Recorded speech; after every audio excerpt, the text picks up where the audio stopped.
dimasukkan dulu ke surga perempuan, dimandikan ke sungai di surga namanya Nahrun Hayah, sungai kehidupan, diganti kulitnya.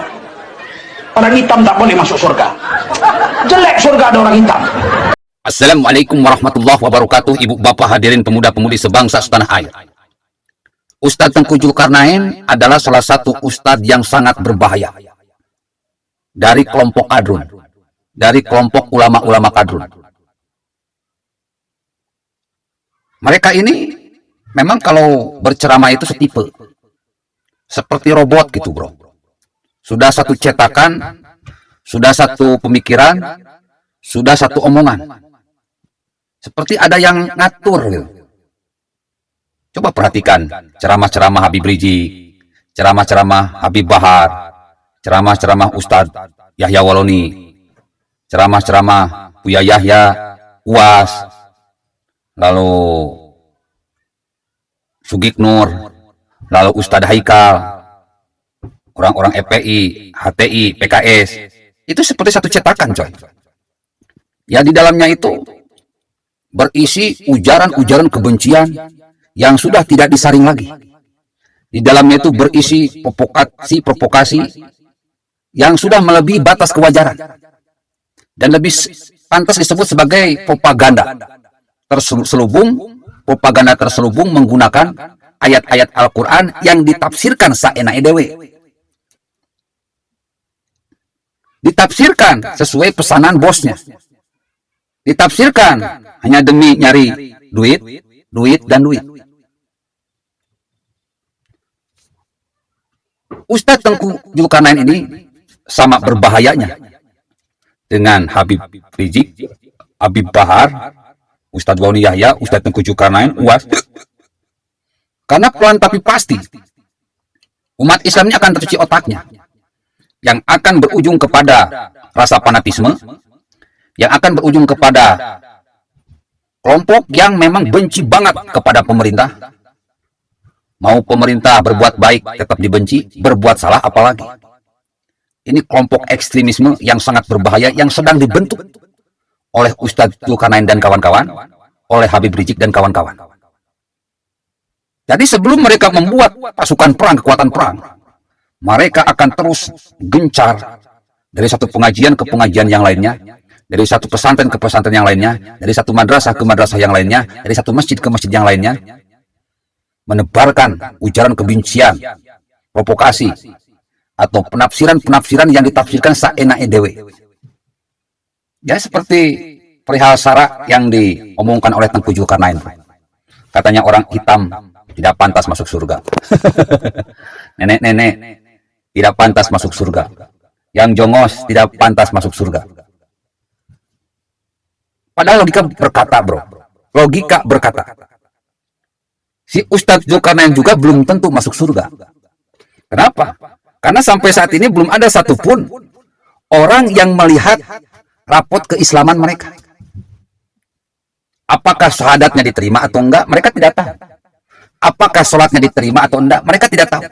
Apakah zakatnya, puasanya, ibadah hajinya diterima atau tidak? Tidak tahu. Coba tanyakan ke si Tengku Zulkarnain. Sudahkah Ustadz Tengku Zulkarnain ini melihat rapot syahadatnya, rapot tauhidnya? Pasti jawabannya belum. Sudahkah Ustadz Tengku Zulkarnain ini melihat rapot sholatnya? Pasti jawabannya belum. Sudahkah Ustadz Tengku Zulkarnain ini melihat rapot puasanya, rapot zakatnya, rapot ibadah hajinya? Pasti jawabannya belum. Kalau misalkan keislaman aja tidak tahu, bagaimana si Ustadz Tengku Zulkarnain ini berani mengklaim bahwa dirinya pasti masuk surga dan menuduh orang lain yang kulitnya hitam, nenek-nenek, pasti masuk surga, pasti masuk neraka atau tidak pantas masuk surga. Inilah kebodohan, ketololan yang sedang ditebar oleh si Tengku Zulkarnain. Kesesatan yang sedang ditebar oleh Ustadz Tengku Zulkarnain. Sangat nyata dan nyata. Padahal kalau kita mau membongkar menggali yang namanya ajaran Islam yang menjelaskan tentang wujud seseorang ketika mau masuk surga, jangankan mau masuk surga bro, pas kalian mati aja itu sudah nampak ruh ini terlepas dari jasad, kita sudah tahu apakah kita ini calon neraka atau calon surga. Kenapa? Karena kebaikan yang kita kumpulkan di dunia akan membuat jasad kita, ruh kita ini mempunyai bentuk yang indah, yang bagus. Sudah nggak perlu membicarakan masalah kulit, ras, warna mata, nggak perlu. Yang dijelaskan dalam Al-Quran, kalau kita misalkan sering berbuat baik, beragama benar di dunia ini, maka ketika ruh ini lepas dari tubuh kita, ruh tersebut dalam bentuk yang sangat indah. Seperti apa? Wallahu a'lam. Tapi kalau kita di dunia ini sering berbuat jahat, sering melanggar perintah Allah, sering melakukan larangan Allah, ya jelas kita termasuk dalam orang-orang yang zalim, dan ruh ketika terlepas dari tubuh kita ini akan dalam kondisi bentuk yang mengerikan.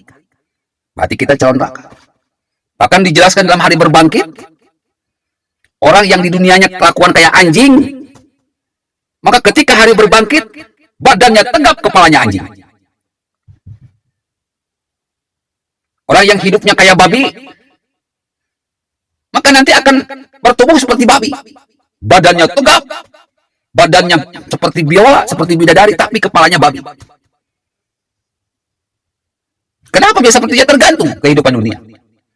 Orang yang berkepala anjing, orang yang berkepala babi, orang yang berkepala kuda, karena kelakuannya seperti kuda, dan sebagainya tidak akan mungkin masuk ke dalam surga. Ketika itu digambarkan oleh Allah Subhanahu wa Ta'ala, tidak lagi membahas masalah warna kulit, tidak lagi membahas masalah warna mata, tetapi orang yang baik, orang yang beriman itu jasadnya bercahaya. Bercahaya. Ada yang seperti lilin, ada yang seperti kica-kica atau kunang-kunang, ada yang seperti lampu petromak, ada yang seperti lampu neon, ada yang seperti bintang, ada yang seperti bulan cahayanya itu, ada yang seperti matahari, ada yang cahaya nggak bisa dilihat, bro. Semuanya itu tergantung dari amalan dunia. Penafsiran yang bodoh dari Tengku Zulkarnain ini sebagai bukti keilmuan mereka itu memang dangkal, sehingga menafsirkan penafsiran yang bebal dan radikal. Makanya saya ngakak aja, bro. Insya Allah akan semakin banyak orang Islam yang tersadarkan. Karena tugas saya ini selain mengislamkan orang Islam, mengindonesiakan orang Indonesia dengan the king of science, revolusi otak, revolusi akhlak, dan revolusi mental. 3 kekuatan Indonesia akan menjadi hebat manakala Indonesia mampu melakukan revolusi otak, revolusi akhlak, dan revolusi mental. Ustadz Tengku Zulkarnain, Habib Rizik, Habib Bahar, Ustadz Walni Yahya, Ustadz Haikal, ulama-ulama HTI, FPI, PKS, mereka itu adalah salah satu contoh ulama-ulama yang rusak otaknya, rusak hatinya, rusak lisannya, rusak perbuatan. Dengan kata lain, rusak otaknya, rusak akhlaknya, rusak mentalnya. Billahi taufiq wal hidayah. Assalamualaikum warahmatullahi wabarakatuh.